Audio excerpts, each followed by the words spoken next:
आइए हम प्रार्थना। स्वर्गीय प्रेमी पिता यीशु के नाम से हम आपके सम्मुख आते हैं। हम सब मिलकर आपको दंडवत करते हैं, आपको प्रणाम करते हैं। प्रभु यीशु, आज हम फिर एक बार नए सिरे से आपके सामने इकट्ठा हुए हैं। आज आपके द्वारा आपके वचन को प्रचार किया जाएगा। आप जो कुछ भी बताएंगे वही, और जो कुछ भी बताया गया है वही आज हर एक व्यक्ति को बताया जाएगा, ताकि वो सुने और उसके अनुसार चले। पवित्र आत्मा मार्गदर्शन करना, हर एक वचन का मार्गदर्शन कीजिए। हर एक वचन में आपकी इच्छा और आपका प्रकाशन जो भी है वो सही मायने में लोगों को समझ आने के लिए सहायता कीजिए। आप बातें कीजिए ताकि मैं इन सब से बातें कर सकूं। देखने वाले, सुनने वाले हर एक व्यक्ति को मैं आपके हाथ में दे देता हूं। हर एक समझे, सुने और उसके अनुसार चले। प्रभु जी, आपने ऐसा अनुग्रह किया, धन्यवाद। यीशु के नाम से ये दुआ की और आपने सुन ली, खुदा पाक से आमीन। प्रभु को धन्यवाद हो। हम फिर एक बार अपने अध्ययन की ओर चले गए कि हमने तर्कश के तीर नामक आज के जवान, टुडेज यूथ, इसके विषय में देखा था। वही जो विषय है आज हम आगे शुरू रखने वाले हैं। और जो पहली बातें तर्कश के तीर के विषय में देखी थी हमने, ये वो तीर कैसे होना चाहिए, क्या है, तो उसी के अनुसार आज उसका जो दूसरा महत्वपूर्ण भाग है उसके कुछ बातों को देखेंगे। Things to do in your youth, अपने जवानी में क्या करें, उसी का भाग है। तर्कश के तीर है, जवान परमेश्वर के लिए, उसके काम के लिए तीर है। लेकिन वो तीर क्या करे कि वो तीर बन जाए, कि वो परमेश्वर के उपयोग में आए जाए, कि परमेश्वर के वो लोग कहलाए।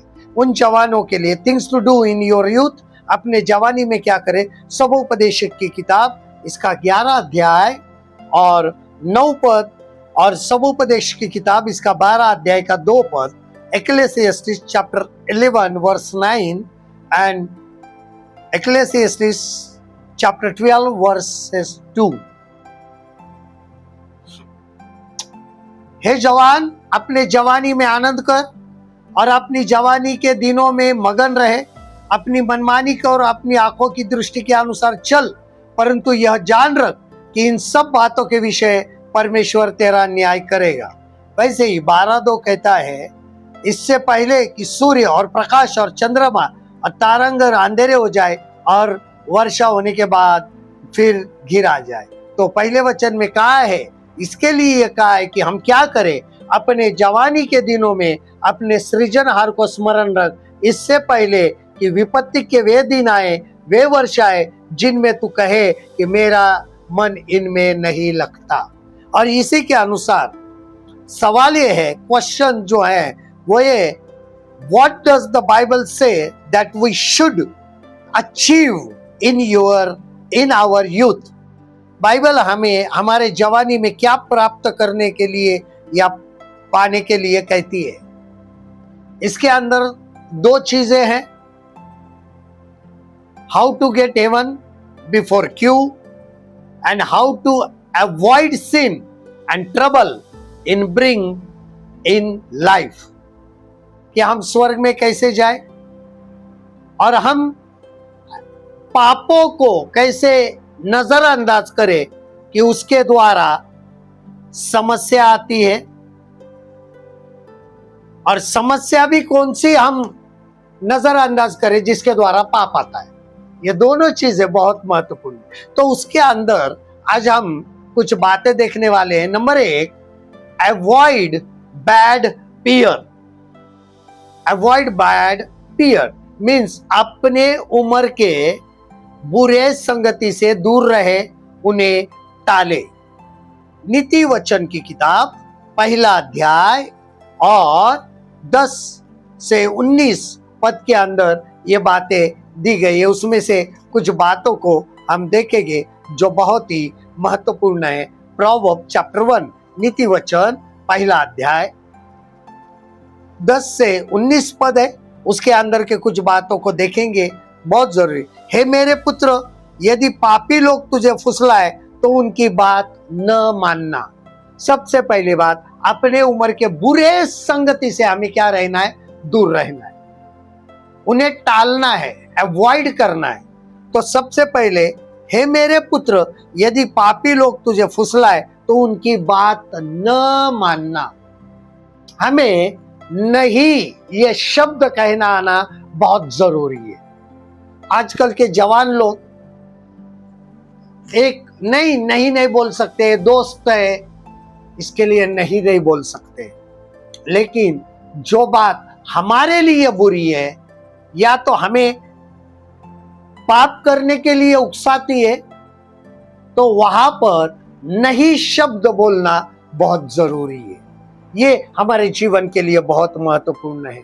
और आगे वो कहता है, यदि वे कहे हमारे संग चल कि हम हत्या करने के लिए घात लगाए, हम निर्दोषों की ताक में रहे। आजकल हम देखते हैं कि बुराई की तरफ, घात करने की ओर, लोगों को नुकसान करने की ओर लेके जाने वाले संगति होती है। उनसे नहीं कहना, क्योंकि जब हम भजन संहिता 1 कहते 1 से 3 में, तो हमें पता चलता है कि परमेश्वर ने हमें क्या कहा है। देखिए, भजन संहिता पहला अध्याय साम चैप्टर 1, जो हमारे जीवन के लिए बहुत ही महत्वपूर्ण है और उस पर ध्यान देना हमें सीखना जरूर। 1 से 3, क्या ही धन्य है वह पुरुष जो दुष्टों की युक्ति पर नहीं चलता और न पापियों के मार्ग में खड़ा होता और न ठट्टा करने वालों की मंडली में बैठता है, परंतु वह तो यहोवा की व्यवस्था से प्रसन्न रहता और उसकी व्यवस्था पर दिन रात ध्यान करता रहता है। वह उस वृक्ष के समान है जो बहती नालियों के किनारे लगाया गया है और अपने रुते में फलता है और जिसके पत्ते कभी मुरझाते नहीं, इसलिए जो कुछ वह पुरुष करे वह सफल होता है। बहुत महत्वपूर्ण बात, अवॉइड। यहाँ पे भजन संहिता में अवॉइडेशन बताया है, टालना सिखाए, नहीं कहना सिखाने की कोशिश कर रहा है वचन कि हमें नहीं कहना है। और जब हम नीति वचन के आगे देखते हैं कि 13 वचन में कहता है, 1:13 में, हमको सब प्रकार के अनमोल पदार्थ मिलेंगे, हम अपने घरों को लूट से भर देंगे, चोरी करेंगे, बुराई करेंगे, लोगों को लूटेंगे। ये देखिए, अवॉइड।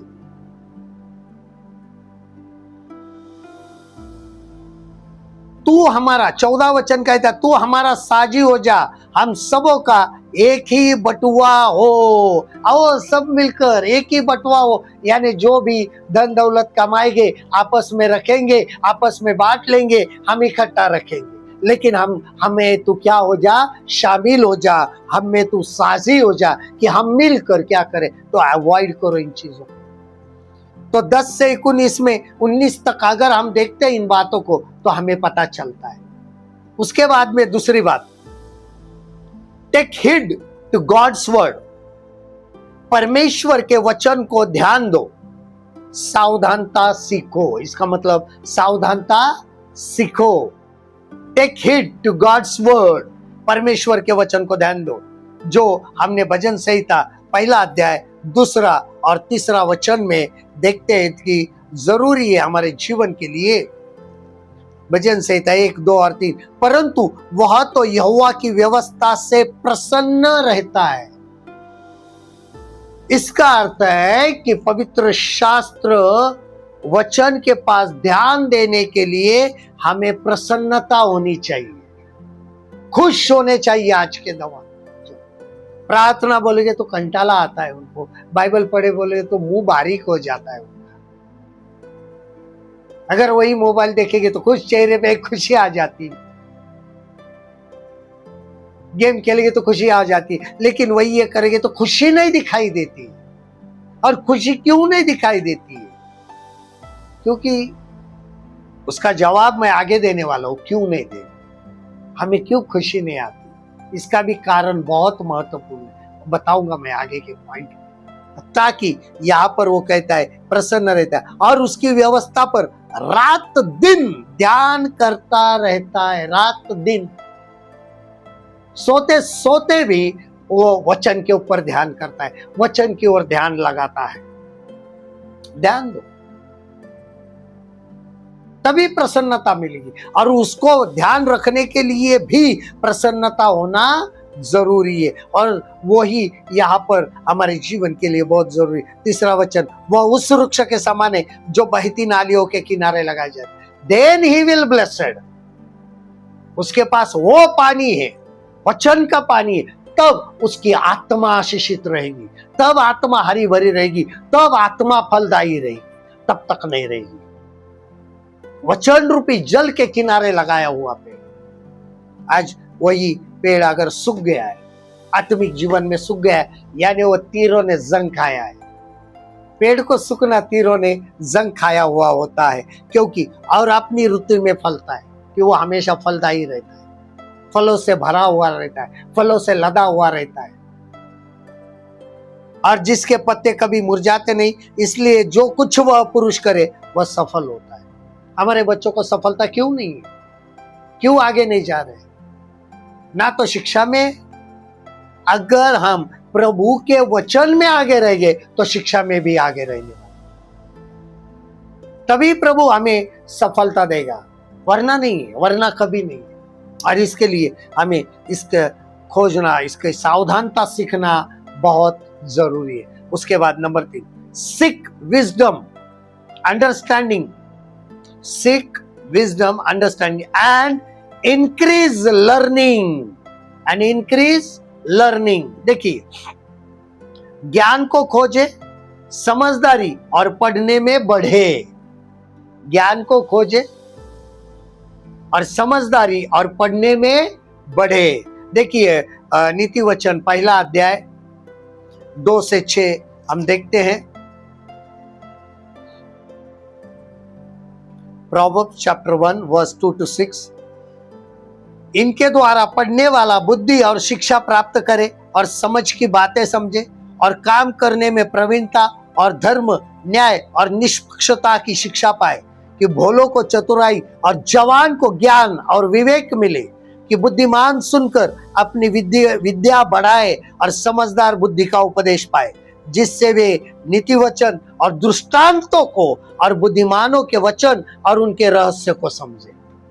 हमारे जवानों को दृष्टांत कभी समझ में नहीं आते, उसका यही कारण है। ना तो हम प्रभु के ज्ञान में बढ़ रहे हैं, ना उसको समझ रहे हैं, ना उसके ज्ञान के खोजी है। उसके ज्ञान के खोजी न होने के कारण हमें उसके दृष्टांतों को समझने में देरी लगती, और समझ बहुत से ज्यादातर ऐसे कि समझते ही नहीं है। अगर हम देखते, दानियल को जवान है, लेकिन स्वप्न का अर्थ बनाने में और स्वप्न बताने में निपुण था, वो ज्ञान था उसके पास, वो ज्ञान का खोजी था, इसके लिए समझदारी और पढ़ने में वो बढ़ता जाता। हम पढ़ने में बढ़ते नहीं, हम बुद्धि को और ज्ञान को प्राप्त करने में पढ़ना बहुत जरूरी। क्या पढ़ना है? पवित्र शास्त्र। हमें वचन को अगर हम पढ़ते, इंक्रीज लर्निंग, और सीखने में हमें क्या करना है? बढ़ना है। पढ़ना है यानी सीखना। जो सिखा रहे, सीखना कोई नहीं चाहता है आजकल, सीखना कोई नहीं चाहता है। पवित्र शास्त्र के क्लास को आना कोई नहीं चाहता है, अध्ययन को आना कोई नहीं चाहता। और जब तक अध्ययन को नहीं आएंगे, बढ़ेंगे नहीं, और जब तक हम इस ज्ञान की खोज नहीं करेंगे, तब तक हमें दृष्टांतों को और बुद्धिमानों के वचन को और उनके रहस्य को नहीं समझ सकते। किन किन बातों को समझना है? देखो, जिससे वे नीति वचन और दृष्टांत को और बुद्धिमानों के वचन और उनके रहस्य को समझे। 4 बातें समझना ही आप। जवान किस क्या समझ में आता है? जवान कुछ नहीं समझ में आता, जो सिखाया जाता है वो भी समझ में नहीं आता है, क्योंकि वो सही ज्ञान को प्राप्त नहीं कर रहे। उसके बाद हम अगर आगे देखते हैं, देखिए 9 अध्याय का 10 वचन, इसमें प्रोवर्ब्स नीति वचन 9 अध्याय का 10 वचन।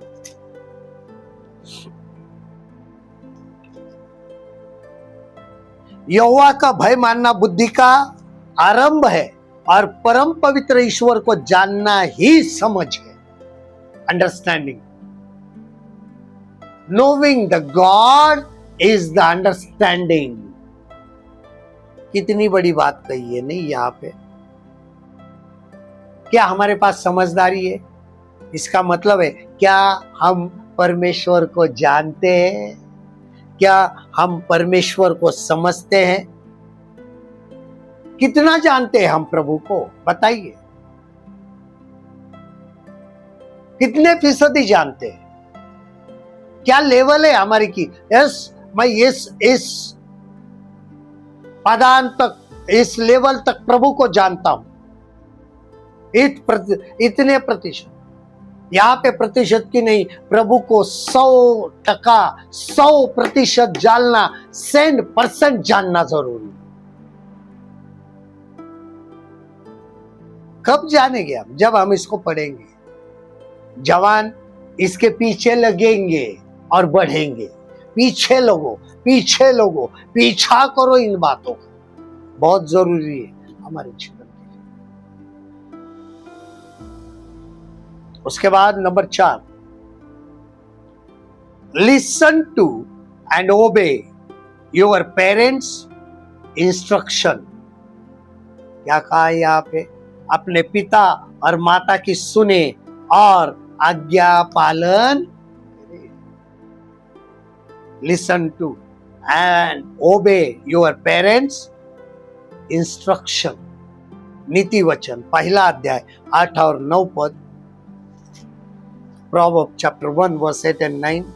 हे मेरे पुत्र, अपने पिता की शिक्षा पर कान लगा और अपनी माता की शिक्षा को न तज, क्योंकि वे मानो तेरे सिर के लिए शोभायमान मुकुट और तेरे गले के लिए कंठमाला होगी। कितनी बड़ी बात है, कितनी बड़ी आशीष है, कितनी बड़ी इज्जत है हमें, जब हम परमेश्वर ने बताई हुई 5वीं आज्ञा का पालन करते हैं। अपने माता पिता का आदर करना मतलब उनकी सुनना और आज्ञा पालन। क्या कर रहे हैं हम? अपने माता पिता की आज्ञा मानते हैं? नहीं मानते। बहुत सारी बातें सिखाने के लिए, लेकिन कभी कभी क्या होता है, यहां पर हम चुकते हैं। क्यों चुकते? क्यों नहीं मानते अपने बड़ों की बात? क्यों आज्ञा पालन नहीं है अपने पिता का और माता का? हमारे जीवन में यह बहुत बड़ी क्या है, रुकावट है जवानों के, कि हम पिता और माता की ना तो सुनते हैं ना तो आज्ञा मानते हैं। जो इसमें बातें बताई है बहुत कठिन है। नीति वचन में कहता है कि जो अपनी मां को तुच्छ जानता है, मैं उसका दिया बुझा दूंगा। अब समझना चाहिए, बच्चों ने, जवानों ने समझना चाहिए, हम क्यों कोसते अपने पिता को और माता को? मत कोसो। कभी कभी कोई लोग कहते हैं जन्म दिया तो क्या किया, उनका फर्ज था संभालने का। तो तुम्हारा भी फर्ज है ना, उनकी आज्ञा माने और सुने। आज्ञा माने और सुने, उनके अधीनता में रहे। उसके बाद number 5, be wise unto salvation through faith in Christ Jesus. Be wise unto salvation through faith in Christ Jesus. यीशु के द्वारा विश्वास से उद्धार पाने तक क्या रहे? सतर्क रहे। क्या रहे? सतर्क रहे। देखिए 2 तिमोथी 3 अध्याय 15 पद, 2 तिमोथी चैप्टर 3 वर्स 15।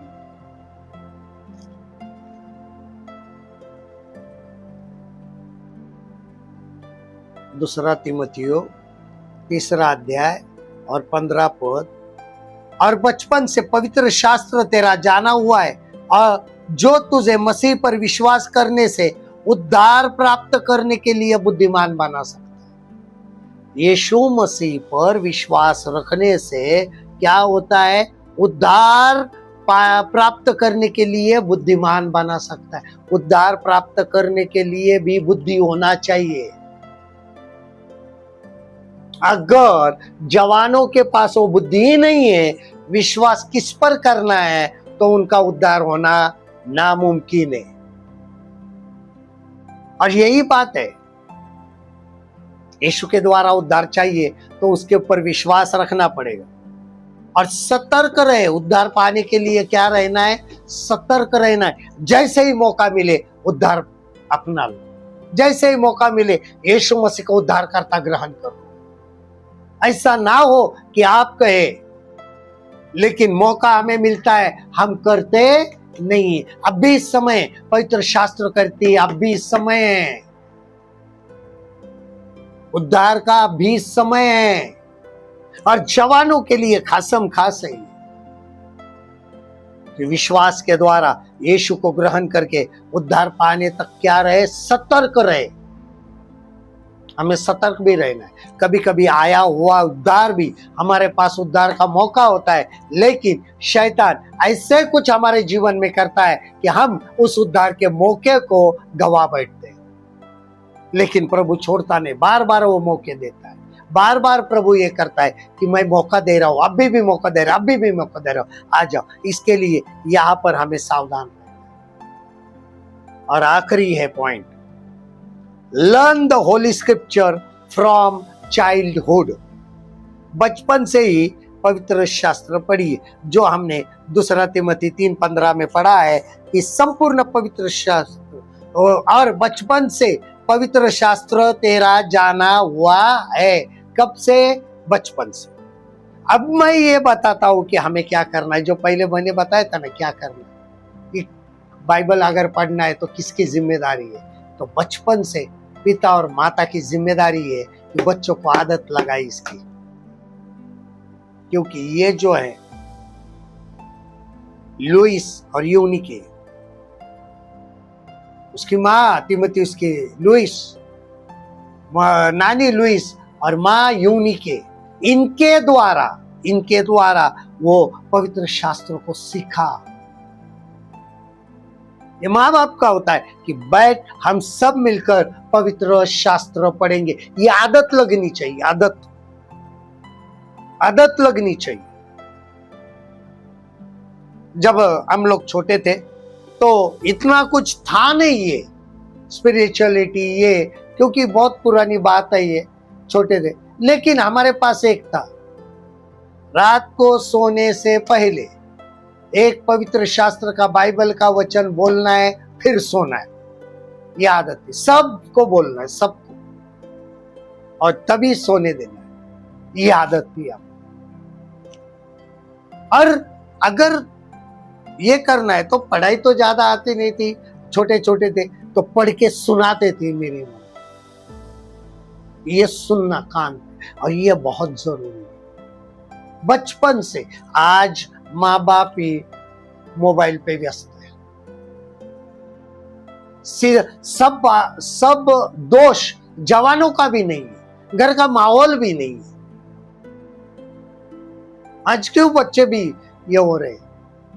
जब तक वो माँ बाप को पवित्र शास्त्र पढ़ते हुए नहीं देखेंगे, आप बोलेंगे हम मोबाइल पे पढ़ते। मोबाइल पे क्या पढ़ रहे बच्चों को पता नहीं है। इसके लिए मोबाइल पे बाइबल पढ़ना मनाही है। वो ट्रैवलिंग के लिए ठीक है, लेकिन घर के अंदर हमारी ये जो बहुत महत्वपूर्ण किताब है, कहाँ रखी ये पता होना चाहिए। नहीं तो ऐसे कोने में रखी होती है जिसके ऊपर धूल जमी है। जब उसके बाहर को उसके ऊपर की धूल झटकी नहीं जाती है तो अंदर क्या है कैसे पता चले? बाहर से पवित्र शास्त्र खूबसूरत दिखाने के लिए रखी होती है, नहीं होती। अरे हमारे पास नहीं, ये अच्छी है, लेकिन अंदर भी कुछ है, इसके अंदर कुछ है। हर एक के लिए, हर एक परिवार के लिए, हर एक व्यक्ति के लिए, अपने जीवन के लिए, अपने बच्चों के लिए, अपने परिवार के लिए अंदर बहुत कुछ है।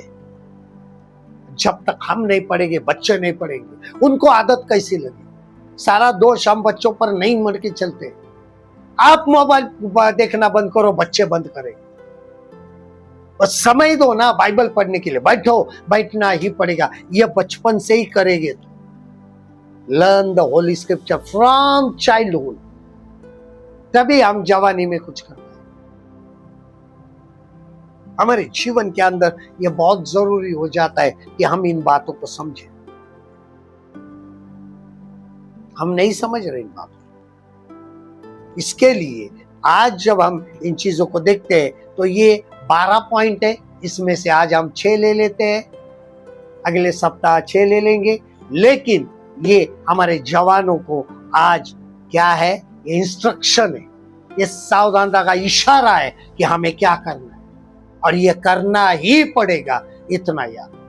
आइए हम प्रभु धन्यवाद देते, आपकी महिमा करते, आपके नाम को ऊंचा उठाते। फिर एक बार हम सब मिलकर आपको दंडवत करते, आपको प्रणाम करते। पवित्र आत्मा सहायता करना, विशेष रूप से हर एक जवानों के लिए मैं दुआ कर रहा हूँ, इसी वक्त छू लेना, उन्हें हर एक बंधन से छुड़ाए प्रभु, हर एक दुनियादारी से उनकी रक्षा करे, और वो बंधन से बाहर आकर आपके उद्धार पाए के जीवन में बने रहे। प्रभु जी, आपने ऐसा अनुग्रह किया, धन्यवाद देते। प्रार्थना हमारे जिंदा खुदा अंदा यीशु के नाम से की, और आपने सुन ली खुदा पाक, इसके लिए आमीन।